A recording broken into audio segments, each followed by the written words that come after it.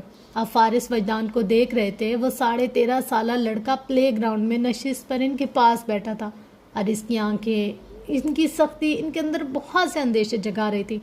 تمہیں کسی کے جیسا نہیں ہونا، تمہیں صرف وہی ہونا ہے جو تم ہو۔ میں ان کے ساتھ بہت برا کروں گا، میں ان سے سب چھین لوں گا، بالکل اکیلے رہ جائیں گے وہ، آپ دیکھنا۔ فارس ایک دم سے اسے کندھوں سے پکڑ کر ایسے پکار رہا تھا، کچھ غصے سے، سختی سے، خوف سے اور دہشت سے۔ انہیں نہیں پتا تھا وہ ایسی باتیں کیوں کرتا تھا، وہ اعظم شیرازی کے خلاف ان کے سامنے اتنا کیوں بولتا تھا۔ وہ نہیں جانتے تھے اعظم شیرازی اس سے ملنے آتے تھے، وہ ان کی ہر ملاقات کے بعد ایسے ہی ہو جایا کرتا تھا۔ صبر اور برداشت کے لیے صرف میں رہ گیا ہوں۔ مدت آنسو پہنچتے بھرائی ہوئی آواز میں حادثے کی تمام تر تفاصیل ان کے گوش گزار کر رہی تھی۔ کار ایکسیڈنٹ کے بعد وہ اغوا ہوا تھا، 5 دن تک اغوا رہا، پھر اس نے فرار کی کوشش کی، اور آغا علی قدرے فاصلے پر سر جھکائے رخ بدل گیا۔ وہ اٹھ گئے تھے، شکست خوردہ سے قدم اٹھاتے عقبی دروازے سے باغ کا رخ کر چکے تھے۔ مدت نے انہیں روکنا چاہا، مگر آغا علی نے منع کر دیا۔ وہ نیم اندھیرے میں چلتے چلتے اچانک رک گئے تھے۔ وہ اس درخت کے سامنے تھے جس پر وہ غصے سے لکیریں کھینچا کرتا تھا، پھول توڑ کر، نوٹ کھسوٹ کر پھینکا کرتا تھا۔ وہ گھٹنوں کے بل جھک گئے، ضبط مکمل ختم ہو گیا۔ وہ سسک پڑے۔ ایک وعدہ مجھ سے بھی کرو۔ آپ کے وعدے بہت مشکل ہوتے ہیں۔ وہ بگڑے تیوروں کے ساتھ کھڑکی میں ایک ٹانگ باہر اور ایک اندر کیے بیٹھا کافی غصے میں کہہ رہا تھا۔ اپنے سے بڑی عمر کے لڑکوں سے الجھ بیٹھا تھا جس کے نشان گال اور ہونٹوں پر نظر آ رہے تھے۔ وعدہ کرو کہ نہ خود کو نقصان پہنچاؤ گے اور نہ کسی اور کو، بھلے سے اگلا انسان مجھے مار ہی ڈالے، غصے سے پوچھا، اور وہ پھوٹ پھوٹ کر رو دیے۔ انہیں نہیں پتا تھا گزشتہ 5 دن اس نے کس اذیت میں گزارے تھے، تنہا، اکیلے، جانے اس پر کیا بیتی ہوگی۔ وہ پہلے سے بہت دکھی تھا، نا امید اور مایوس تھا، پریشان تھا، اپنی زندگی سے ناخوش تھا۔ ان سب سے گزرنے کے بعد وہ کیسے رہا ہوگا؟ انہیں اس کی آخری کال یاد آئی، مدد کے لیے اس نے انہیں پکارا تھا۔ وہ اس کے لیے کچھ بھی نہیں کر سکے تھے، کچھ بھی نہیں۔ فارس کو چوٹ لگی ہے بابا، وہ بہت رو رہا تھا۔ جنت گزشتہ 3 دنوں سے ان کا سر کھا رہی تھی، بار بار ایک ہی بات۔ انہوں نے مٹھی ہاتھوں میں بھر لی۔ اسے 2 گولیاں لگی تھیں، اس کا خون بہہ گیا تھا، ہاسپٹل پہنچنے تک اس کی ڈیتھ ہو گئی۔ مدت کے الفاظ ان کا دل چیر رہے تھے۔ دیکھنا سب ٹھیک ہو جائے گا، وہ کہا کرتے تھے، بار بار کہا کرتے تھے۔ تمہیں بہت خوشیاں ملیں گی، انعام ملے گا، کامیابی ملے گی، اور جنہوں نے تمہیں چھوڑ دیا وہ ایک دن تمہارے پاس آئیں گے، تمہیں ڈھونڈتے ہوئے، تمہیں چاہتے ہوئے۔ ان کا سر جھک گیا تھا، ان کی اذیت بڑھ گئی تھی۔ وہ ساری باتیں، امید، خواب، دلاسے، تسلیاں ہی رہ گئی تھیں۔ وہ کچھ بھی لیے بغیر چلا گیا تھا۔ اس نے وقت کا انتظار نہیں کیا تھا، زندگی نے ایسی کوئی مہلت بھی نہیں دی تھی۔ اس رات انہیں گھر پہنچتے کافی وقت لگ گیا۔ جنت ان کے انتظار میں زبردستی جاگتی پھر رہی تھی۔ اسے تو یہ جاننا تھا کہ فارس کو جو چوٹ لگی تھی اور جس کی وجہ سے وہ فون پر رو رہا تھا، وہ چوٹ ٹھیک ہوئی یا نہیں، اس کا درد ختم ہوا یا نہیں۔ اپنے بابا کو گھر میں داخل ہوتا دیکھ کر وہ سرپٹ بھاگے۔ خیال تھا اس کا دوست فارس بھی ساتھ ہوگا، مگر وہ اکیلے تھے۔ نڈھال سے صوفے پر بیٹھ گئے، ان کا چہرہ اور آنکھیں سرخ تھی۔ وہ ایک دم سے بہت کمزور اور دکھی نظر آ رہے تھے۔ وہ ان کے پاس آ گئی، کچھ پریشان ہو کر انہیں پکارنے لگی، اور جیسے اس کی عادت تھی اپنے دونوں ہاتھ گھٹنوں پر رکھے گردن موڑ کر جھکاتے ہوئے انہیں دیکھنے لگی کہ بابا کو کیا ہوا ہے؟ فارس ٹھیک ہے نا بابا؟ وہ آنکھوں میں آنسو لیے، سسکیاں دبائے، لب بھینچے اسے ہی دیکھتے رہے۔ پھر کس قدر کوشش سے اس بات میں سر ہلایا۔ وہ اب رو تو نہیں رہا تھا؟ اس نے پوچھا، فکر مندی سے، پریشانی سے، بڑوں کے سے انداز اور سمجھداری سے۔ وہ اپنی جنہ کو دیکھ کر رہ گئے۔ وہ اتنا اس کے ساتھ اٹیچ کیسے ہو گئی تھی؟ وہ جس سے راج مینشن گئے تھے، وہ تب سے اس کے لیے بے چین تھی اور فکر مند ہو رہی تھی۔ وہ اسے تلاش کرتی رہی تھی، ہاسٹل جانے پر اکساتی رہی تھی، شیرازی مینشن میں خط پہنچاتی رہی تھی۔ ایسا برتاؤ اس نے پہلے کبھی کسی کے لیے نہیں کیا تھا، ایسی فکر اس نے پہلے کبھی کسی کے لیے نہیں دکھائی تھی۔ انہوں نے نفی میں سر کو جنبش دی کہ ہاں، اس کا دوست فارس اب رو نہیں رہا۔ پھر سلیم کو اشارہ کیا کہ وہ اسے لے جائے۔ مزید کوئی بھی سوال سننے کی ان میں ہمت نہیں تھی۔ ڈاکٹر صاحب، سب ٹھیک ہے؟ خیریت تو ہے؟ بوا پوچھنے لگی۔ سلیم پریشان ہو کر دیکھ رہا تھا۔ جنت ان کا گھٹنا ہلا رہی تھی، وہ اپنی بات کر رہی تھی۔ ہم اسے گھر لے آئیں گے بابا، اس کو چوٹ لگی ہے، وہ ٹھیک ہو جائے گا تو پھر ہم اسے اسکول چھوڑ آئیں گے۔ سلیم، ان کی آواز بھر آئی تو وہ جنت کا بازو پکڑ کر کھینچتے ہوئے سیڑھیوں کی طرف لے جانے لگا۔ ڈاکٹر مصطفیٰ نے اپنا سر ہتھیلیوں پر گرا لیا تھا۔ بوا کا دائنا ہاتھ بے ساختہ دل پر آن ٹھہرا۔ فارس وجدان کی موت کی خبر ان کے لیے بھی کسی صدمے سے کم نہ تھی۔ پورے 3 سال بعد جمیلہ داؤد امریکہ سے واپس پاکستان آ گئی تھی۔ شادی اٹینڈ کرنے کے بعد کچھ عزیز و اقارب کی دعوت سے فارغ ہو کر انہوں نے کوئٹہ جانے کا فیصلہ کر لیا تھا۔ اس کے لیے انہیں صرف اور صرف اعظم شیرازی کی اجازت درکار تھی، مگر وہ دیکھ رہی تھی کہ اعظم شیرازی پہلے کی طرح بات نہیں کر رہے تھے۔ وہ اپنے کاروباری معاملات میں اس قدر مصروف تھے کہ گھر بھی تاخیر سے آنے لگے تھے۔ انہیں ان کے رویے اور روٹین کا یہ بدلاؤ عجیب سا لگا تھا کہ وہ تو ہمیشہ اپنی فیملی کو فوقیت دیتے تھے۔ خصوصاً حماد جب بھی چھٹیوں میں پاکستان آتا تو وہ زیادہ سے زیادہ وقت اس کے ساتھ گزارتے۔ شیرازی ہاؤس میں گزارے گئے ان چند دنوں میں انہوں نے حماد شیرازی کے رویے میں خاطر خواہ تبدیلی محسوس کی تھی۔ دونوں دادا پوتا کے درمیان کھانے کی میز پر اب کوئی بھی بات نہیں ہوتی تھی۔ جیسی دونوں کی مثالی دوستی اور محبت تھی، اس لحاظ سے یہ پراسرار سے خاموشی نے بے تناہ سے کٹ کی تھی۔ حماد بہت خاموش، کچھ حد تک اکھڑا سا تھا اور بات بے بات ملازموں پر مشتعل ہونے لگتا تھا۔ کمرے سے کم نکلتا اور اعظم شیرازی کو تو جیسے اپنے مصروف شیڈول سے فرصت ہی نہیں تھی۔ وہ حیران ہوئی تھی کہ ایسا خلا ان کے ماں بہن کیسے آ گیا۔ انہوں نے علیزے سے پوچھا تو وہ محض کندھے اچکا کر رہ گئی، لیکن اس نے یہ ضرور بتایا کہ اعظم شیرازی نے ایک بار حماد کو اسٹڈی میں بلا کر ڈانٹا تھا۔ آواز باہر تک آ رہی تھی، تاہم مسئلہ کیا تھا وہ یہ نہیں سمجھ پائی۔ کچھ تو ہوا تھا یقیناً۔ جمیلہ کھٹک گئی۔ ان کی چھٹیس بتا رہی تھی کہ کوئی مسئلہ تھا۔ اس رات کھانے کے بعد وہ حماد کے کمرے میں گئیں اور پاس بیٹھ کر اس کے رویے کے بارے میں استفسار کیا۔ وہ جاننا چاہتی تھی کہ ان کے بیٹے سے ایسی کون سی غلطی سرزد ہوئی ہے جس کے باعث اس کے بے انتہا محبت کرنے والے دادا اسے اوائڈ کر رہے ہیں۔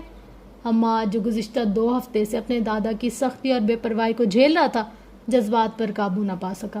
غصے سے من سب سنا دیا۔ پہلے پہل تو وہ کچھ سمجھ نہ پائی کہ حماد کس شیڈول، حفاظتی اقدام اور خطرات کی بات کر رہا ہے۔ اعظم شیرازی کے مخصوص گاڑیوں میں سفر کرنے کے بجائے وہ کیوں ایک عام سی جیپ میں اسلام آباد آ رہا تھا؟ ایسا کون سا خطرہ تھا جو درپیش تھا؟ ایسی کون سی پلاننگ تھی جو ترتیب دی گئی تھی؟ وہ آنکھوں میں ناسمجھی کا، فکر مندی کا تاثر لیے اپنے 17 برس کے بیٹے کو دیکھے جانی تھی، جسے غم تھا اور بے تحاشا غصہ تھا۔ اس کے دادا ایک چھوٹی سی غلطی پر برہم ہو گئے تھے، ایک ملازم کی لڑکی کی وجہ سے بات نہیں کر رہے تھے، اس کی معذرت قبول نہیں کر رہے تھے۔ انہیں لگتا تھا کہ اس کی وجہ سے اس لڑکی کی جان خطرے میں آ گئی تھی، حالانکہ اس کی تو جان بوجھ کچھ بھی نہیں تھا۔ وہ اس لڑکے کے لیے حماد کی آنکھوں میں غیظ کی چنگاریاں اور لہجے سے نفرت جھلکتی ہوئی دیکھ سکتی تھی۔ میں نے آغا علی سے صرف اتنا کہا کہ وہ اسے بابا کی گاڑی میں ہاسٹل ڈراپ کر دیں، and believe me mummy, I don't know کہ یہ سب ہوگا۔ جمیلہ داؤد کے سر پر جیسے پہاڑ ٹوٹ کر گرا تھا۔ شیرازی مینشن سے ہاسٹل میں صرف ایک ہی لڑکا جاتا تھا، شیرازی خاندان کی کفالت میں صرف ایک ہی لڑکا پلتا تھا۔ وہ ایک دم سے اپنی جگہ سے اٹھ کھڑی ہوئی، تاثرات بدل گئے، رنگ اڑ گیا۔ انہیں اب سمجھ میں آیا تھا وہ کس لڑکے کی بات کر رہا تھا۔ حماد نے کچھ حیرت سے اپنی ممی کو دیکھا تھا۔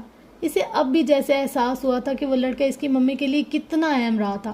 بہت سی باتیں اشتعال اور غصے میں نظر انداز ہو جاتی تھی۔ اس کے ساتھ بھی یہی ہوا۔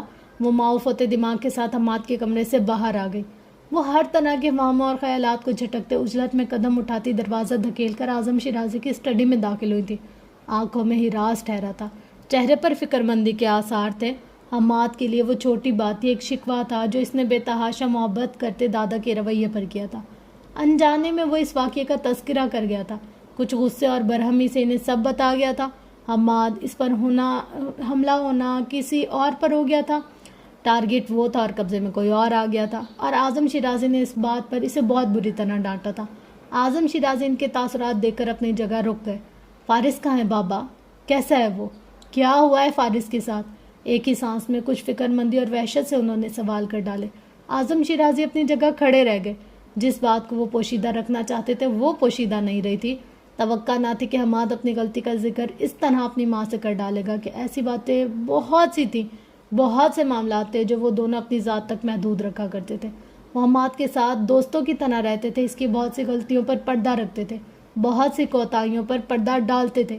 بابا، فارس کہاں ہے؟ مجھے بتائیں کہاں ہے وہ ایک دم سے چیخی تھی۔ ان کا سکون مٹ چکا تھا۔ فارس اغوا ہوا تھا، اس خیال سے ان کی جان نکل رہی تھی۔ وہ زندہ تھا یا نہیں، اس سوال سے حواس مختل ہو رہے تھے۔ جمیلہ، انہوں نے سختی سے نام لیتے اسے بازو سے پکڑ کر روکا۔ وہ آنکھوں میں درد کی نمی لیے کھڑی رہ گئی۔ بابا پلیز بتائیں فارس کہاں ہے، کیا ہوا ہے اس کے ساتھ؟ انہوں نے روتے ہوئے پوچھا۔ ہی از فائن، وہ محض اتنا ہی کہہ سکے تھے۔ بات مختصر کر کے ختم کرنا چاہتے تھے۔ جو کچھ ہوا تھا حماد کی غلطی سے ہوا تھا، بہت اچانک اور بغیر کسی مقصد کے ہوا تھا۔ وہ جمیلہ داؤد کو ایک بار پھر سے فارس وجدان کے ہر معاملے سے دور رکھنا چاہتے تھے، مگر جمیلہ داؤد نے انہیں ایسا کرنے نہیں دیا۔ مجھے فارس کے پاس جانا ہے، ابھی کے ابھی، اسی وقت، روتے ہوئے ہاتھ جوڑ کر منت کی۔ پلیز بابا۔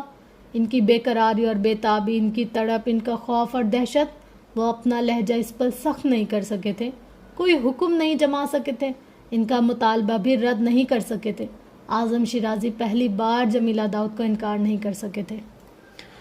اوئے ہوئے ہوئے فرینڈس، یہ تھی آج کی ایپیسوڈ، اور آپ لوگ اب بتائیے گا کہ آپ کو کیسی لگی۔ یار میں نے 1 گھنٹے کی ایپیسوڈ ہوتی ہے جس کو ریکارڈ کرنے کے لیے ہمیں کم سے کم بھی 2 سے 2.5 گھنٹے لگتے ہیں، کیونکہ کچھ اس میں بریکس لینے پڑتے ہیں۔ اگر کہیں کوئی ورڈ فمبل ہو جائے، کچھ ایسا ہو جائے کہ ہمیں لگے کہ نہیں یہ ہم لوگوں نے صحیح سے پروناؤنس نہیں کیا، یا اگر کچھ بھول گئے ہیں یا اپنی طرف سے ایگزیجریٹ کر دیے چیزیں، تو پھر ان کو دوبارہ سے ری ٹیک کرنے پڑتے ہیں۔ پھر بھی کرتے کراتے میں نے جو مطلب لاسٹ ٹائم اس کی ایپیسوڈ 19 میں نے ریکارڈ کی تھی نا، اتنی کوئی بری ریکارڈ کی تھی نا، مجھے بار بار اس میں نیند آ رہی تھی۔ ظاہر ہے پوری رات جاگ کر ریکارڈ کرنا آسان نہیں ہوتا، تو میں جیسے ہی ریکارڈ کر رہی تھی بار بار میری آنکھیں بند ہو رہی تھی، اور کچھ ورڈ نا ایسے تھے کہ مجھے اس وقت خود بھی سمجھ میں نہیں آئے۔ اور اب جب میں نے اس کو دوبارہ پڑھا نا، پھر میں یہی کہہ رہی تھی، دل میں سوچ رہی تھی مطلب کہ اللہ جو بھی کرتا ہے نا اچھے کے لیے کرتا ہے. وقتی طور پر ہم انسان ایسے سمجھتے ہیں فلاں چیز ہم سے چھن گئی ہے، یا فلاں ہمارا لاس ہو گیا، یا فلاں ہمارے لیے برا ہو گیا، پر اللہ کا یہ قانون ہے، اللہ اگر ایک چیز لیتا ہے نا تو اس کے ریٹرن میں ہمیں ڈبل بہترین اچھی چیز دیتا ہے. میں پورا دن اس چیز پر کرتی رہی کہ یار میں نے اتنی محنت لگا کر ایک ایپیسوڈ ریکارڈ کی، اور اس کو میں نے اتنی محنت سے پڑھا، سب کچھ کیا، مجھ سے ڈیلیٹ ہو گئی یہ وہ. اتنا برا میرا دل ہو رہا تھا نا کہ یار میری سارا جاگنا ضائع گیا، میری نیند خراب ہوئی، وہ ضائع ہو گئی، اور اس کے بعد پھر ایپیسوڈ بھی نہیں بچی. لیکن جب اب میں یہ پڑھ رہی تھی نا تو میں دل میں اللہ تعالیٰ سے شرمندہ بھی ہو رہی تھی اور ساتھ ساتھ شکر بھی ادا کر رہی تھی. ہم انسان ہیں نا، ہماری سوچ چنی سی چھوٹی سی مختصر سی ہے، ہم اپنی سوچ کے اکارڈنگ سوچتے ہیں، اور اللہ کا تو ہم سوچ ہی نہیں سکتے. اللہ کی سوچ کے حوالے سے ہمارا کوئی وہ نہیں ہے کہ ہم کہیں اتنی ہے اتنی اتنی، وہ تو لامحدود ہے، مطلب اس کی تو کوئی انتہا ہی نہیں ہے، اس کے فیصلوں کی، اس کی مصلحت کی. اب ہو سکتا ہے کہ اگر وہ ایپیسوڈ ہوتی میرے پاس ریکارڈ اور میں یہ دوبارہ سے ریکارڈ نہ کرتی تو آپ لوگ اس کو اتنا پسند ہی نہ کرتے.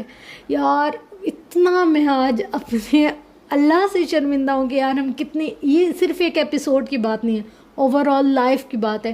کوئی چیز ہم سے چلی جاتی ہے نا، ہم بار بار اس کے لیے کڑتے رہتے ہیں، یہ کیوں گئی، یہ کیوں نہیں ملی، یہ کیوں ایسے ہوا. ہم نہیں سمجھ سکتے اس میں اللہ کی کیا مصلحت ہے، اللہ کا کیا راز ہے، اللہ کی کیا مطلب عطا ہے، دین. ہم کچھ نہیں سمجھ سکتے، ہم بس وقتی طور پر دیکھتے کہ یار یہ نقصان ہو گیا. وہ بندہ تمہارے اس نقصان کے پیچھے اللہ تعالیٰ نے تمہیں کتنی بڑی بربادی تباہی سے بچا لیا ہے، اس کا تو تم اندازہ ہی نہیں کر سکتے.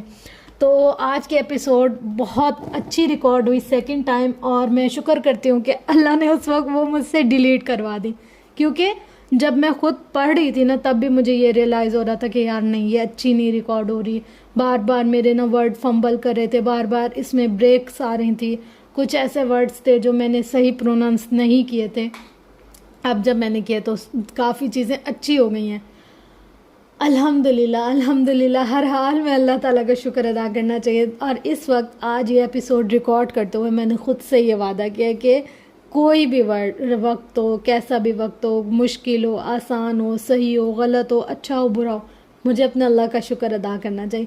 کیونکہ میں نہیں سمجھ سکتی کہ کون سی چیز میرے حق میں اچھی ہے، کون سی چیز میرے حق میں بہتر ہے، کون سی چیز میرے لیے خیر ہے. پر اللہ تو جانتا ہے، اللہ کو تو پتہ ہے کہ کائنات کے لیے کیا چیز خیر ہے، کیا چیز بھلی ہے، کیا چیز اس کے لیے موضوع ہے. اللہ وہ مجھے دیتا ہے، جو چیز اچھی نہیں ہے، مناسب نہیں ہے، خیر نہیں ہے، اللہ وہ مجھ سے لے لیتا ہے. تو ان شارٹ یہ کہ آج میں بہت گلٹی فیل کر رہی ہوں ہر اس شکوے پہ جو میں نے اپنے اللہ سے کیا. اللہ نے وہ چیز مجھ سے میری نہ بھلائی کے لیے دور کی، اور میں اللہ سے اور زیادہ الٹا ناراض ہو رہی تھی کہ اللہ آپ نے مجھ سے یہ بھی لے لیا، یہ بھی لے لیا، یہ بھی لے لیا. پتہ ہے جب انسان کو اپنی غلطیاں نظر آئے نا، ایک چھوٹی سی تنکے سے بھی نظر آ جاتی ہیں، اور جب آنکھوں پر پٹی بن جائے نا، پھر اگر انسان کے سامنے پوری چیزیں کھول کر بھی رکھ دی جائے نا، اس کو نظر نہیں آتا، وہ اندھا ہو جاتا ہے. تو ہم انسان بھی ایسے ہیں، جب ناشکری کرتے ہیں نا تو ہم دیکھتے نہیں اللہ نے ہمیں صحت دی، تندرستی دی، حسن دیا، دولت دی، عزت دی، چار دیواری دی، چھت دی، سکون دیا. یہ چیزیں تو ہم کیلکولیٹ ہی نہیں کرتے. ہم دیکھتے ہیں ایک پارٹنر نہیں دیا، اولاد نہیں دی، اور شادی نہیں ہوئی، بچے نہیں ہوئے، بچوں کی شادیاں نہیں ہوئی، اچھی جاب نہیں ہوئی، فلاں یونیورسٹی میں نہیں گئے. خدایا ان سب چیزوں سے بڑھ کر اللہ نے جو اتنی بیش قیمت چیزیں دی ہیں، یونیورسٹی نہیں گئے اس کا نعم البدل مل سکتا ہے، ایک بندے سے شادی نہیں ہوئی اس کا نعم البدل مل سکتا ہے، بچے نہیں ہوئے اس کے بدلے میں اللہ تعالیٰ کچھ اور دے سکتا ہے. پر آنکھ چلی گئی اس کا نعم البدل کوئی نہیں ہے، دل چلا گیا اس کا نعم البدل کوئی نہیں ہے، سب سے بڑھ کر سانس چلی گئی اس کا تو نعم البدل کوئی ہے ہی نہیں نا. ہماری جو خواہشات ہیں ہمیں ان کا آلٹرنیٹیو مل جاتا ہے، پر جو اللہ کی عطا ہے نا اس کا آلٹرنیٹیو کوئی نہیں ملتا. قدرت ہے نا، ایک مطلب نارمل سی مثال لیتے ہیں. آج میں خود کے لیے بہت مطلب اپنا احتساب کر رہی تھی دل میں بیٹھ کر. میں ایک قدرت ہے نا، ایک آم ہے، اس کو قدرتی طریقے سے پھل پر پکنے دیا جائے، اور ایک آم ہے اس کو توڑ کر آرٹیفیشل طریقے سے اس کو پکایا جائے. دونوں کے ٹیسٹ میں بہت فرق ہوتا ہے. ہم صرف اس کو پکانے کے پروسیس میں اس کی ساری وہ جو ٹیسٹ ہوتا ہے نا اس کو کھو دیتے ہیں. تو آپ سوچیں کہ ہم کون ہوتے ہیں, ہم ہیں کیا, ہماری اوقات کیا کہ ہم اللہ سے کہیں اللہ یہ چیز ہم سے کیوں چھین لی, یہ چیز ہمیں کیوں نہیں دی. ہم تو جانتے ہی نہیں ہیں یار, اس لینے میں بھی ہمارے لیے خیر ہے, اس چھین جانے میں بھی ہمارے لیے خیر ہے, اس نہ ملنے میں بھی ہمارے لیے خیر ہے. مجھے نا بہت لوگ کہتے ہیں آپ کو 2 سال ہو گئے آپ ایفرٹ کر رہی ہیں, آپ کو 4 سال ہو گئے آپ دن رات جاگ رہی ہیں, ریکارڈ کر رہی ہیں, پڑھ رہی ہیں, کانٹینٹ ڈھونڈ رہی ہیں, ایک سے پرمیشنس لے رہی ہیں کہ یار مجھے یہ پڑھنا ہے, مجھے یہ الاؤ کر دو, مجھے وہ کر دو. آپ کو کچھ ارن تو نہیں ہو رہا, پر میں یہ سوچتی ہوں ہم لوگوں نے کسی نے بھی اس دنیا میں نہیں رہنا, پر یہ جو کانٹینٹ ہوتا ہے نا ہمیں نہیں پتا. آج ہم ریکارڈ کر رہے ہیں, اپلوڈ کر رہے ہیں, آج سے 10 سال بعد بھی کوئی ہماری ویڈیو اٹھا کر دیکھ سکتا ہے, آج سے 50 سال بعد تک کیا پتا یوٹیوب ہو, ایپ ہو. گوگل کو تو کافی عرصہ ہو گیا, آلموسٹ 20-25 سال سے زیادہ ہو گئے, تو ہے نا وہ. اگر کسی ایک سنگل بندے نے میری سن لی, کسی ایک سنگل بندے کی زندگی میں ایک سنگل پوائنٹ کا بھی چینج آ گیا نا, میں کہتی ہوں کہ اللہ نے اگر مجھے اس کام کے لیے بھی چن لیا, دولت پیسہ یہ سب معنی نہیں رکھتا. آخر میں کیا کام آتا ہے ہمارے اعمال. اب میں کوشش کرتی ہوں کہ اگر کوئی ایسا ناول ہو جو ولگر ہو, جس میں رومانٹک سین ہو, ان کو اوائڈ کروں, وہ پڑھوں ہی نہ. اور اگر کچھ اس طریقے کے سین ہوتے بھی ہیں تو ان کو سکپ کر دیتی ہوں, اور پھر میں چن کے ایسے رائٹرز سے کانٹیکٹ کرتی ہوں, ایسے لوگوں سے بات چیت کرتی ہوں جو اسلامک کانٹینٹ پر بات کریں, جو اسلامک وے سے ہماری لائف کو چینج کریں. دیکھیں ناول تو بہت سارے ہیں, عشق معشوقی والے بھی ہوتے ہیں, ولگر بھی ہوتے ہیں, سب کچھ, پر میری جو فرسٹ پیریورٹی ہوتی ہے نا, میں اسپریچول قسم کے ناولز دیکھوں اور اس طریقے کے ناولز دیکھوں جو ہماری لائف کو چینج کریں, جو ہمیں بتائیں کہ یار مشکلات بھی آتی ہے زندگی میں اور آسانیاں بھی آتی ہیں. جو رب مشکلات دے سکتا ہے وہ آسانیاں بھی دے سکتا ہے, جو رات دکھا سکتا ہے وہ دن بھی دکھا سکتا ہے, جو بھوکا رکھ سکتا ہے وہ پیٹ بھر کر کھلانا بھی جانتا ہے. تو توکل آپ لوگوں کا مزید بڑھے, آپ لوگوں کو مزید, یعنی کہ اگر کوئی ٹینشن ہے بھی زندگی میں, کوئی پریشانی, کوئی مشکل وقت ہے بھی زندگی میں, تو کبھی کبھی کسی کا ایک لفظ ہوتا ہے وہ ہمیں ہیل کر دیتا ہے, کسی کا ایک پوائنٹ ہوتا ہے جو ہمیں اس مشکل سے کھینچ کر باہر نکال دیتا ہے. جیسے کہ میرے لیے میں پورا دن کل کا کڑتی رہی, حالانکہ وہ میرے لیے خیر تھی, حالانکہ وہ میرے لیے اچھا تھا, بہت سے بھی زیادہ اچھا تھا. مجھے نہیں پتا میں یہ اپلوڈ کروں گی وائرل ہو جائے گا نہیں ہوگا, کچھ نہیں پتا تھا, پر ہم شکر کرتے ہی نہیں ہے نا. مطلب ہم لوگ وہ نعمت دیکھتے ہی نہیں ہے جو اللہ نے ہمیں بن مانگے عطا کی. جو مانگ رہے نہیں ملی اس پہ بس کوڑنا ہے ہم نے. بہت غلط بات ہے یہ. سب سے پہلے میں اپنے لیے یہ ورڈ بولوں گی کہ میں بہت ناشکری ہوں. اللہ کی جو عطا ہے وہ نہیں دیکھتی, جو نہیں دیا وہ دیکھتی رہتی ہوں. اس کے علاوہ فرینڈس آپ لوگ اپنا فیڈ بیک دیں گے کہ آپ لوگ کو کس طرح سے لگتا ہے میرا پڑھنے کا اسٹائل, شیئر کرنے کا اسٹائل. کیا آپ لوگ کو مزہ آتا ہے سن کے, نہیں آتا, اچھا لگتا ہے, نہیں لگتا. جو بھی بات ہے وہ آپ لوگ بتائیں گے تاکہ مجھے پتہ چلے کہ میں جو ایفرٹس کر رہی ہوں اس کا کچھ آؤٹ پٹ ہے بھی یا نہیں. اب تک مجھے جو سب سے اچھا رسپانس آیا نا وہ آیا میں انمول پہ. مطلب سب ہمیشہ جب بھی کہتے ہیں نا کہ ہم لوگوں نے اس پوائنٹ کو نوٹ کیا, ہمیں یہ اچھا لگا, میرا دل اتنا بڑا ہو جاتا ہے, اتنا خوش ہو جاتا ہے نا. میں کہتے ہوں او فائنلی اب تھوڑا ریٹرن آ رہا ہے 3 سال کے بعد. بس یہ ہے کہ الحمدللہ آپ تو بس ہر بات پہ الحمدللہ شکر.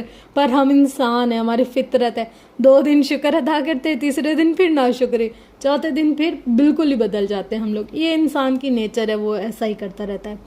خیر یہ تھی آج کی ایپیسوڈ. ہوپ سو کہ آپ کو آج کی ایپیسوڈ اچھی لگی ہوگی. اگر ایپیسوڈ پسند آئی ہو تو ایپیسوڈ کو لائک, شیئر, کمنٹ, سبسکرائب ضرور کیجیے گا.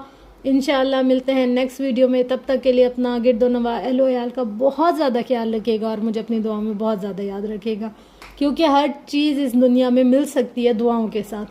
کچھ چھن بھی گیا ہے, کچھ نہیں بھی ہے, کچھ اگر ہماری سوچ سے بالا تر ہے یا ہمیں لگتا ہے یہ ناممکن ہے, تو دعا ایسی چیز ہے کہ جو ناممکن کو بھی ممکن بنا سکتی ہے.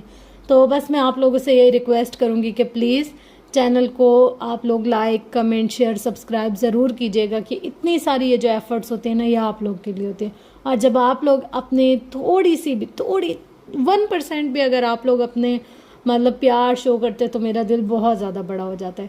تو بس ملتے ہیں انشاءاللہ نیکسٹ ایپیسوڈ میں. لو یو آل, اللہ حافظ.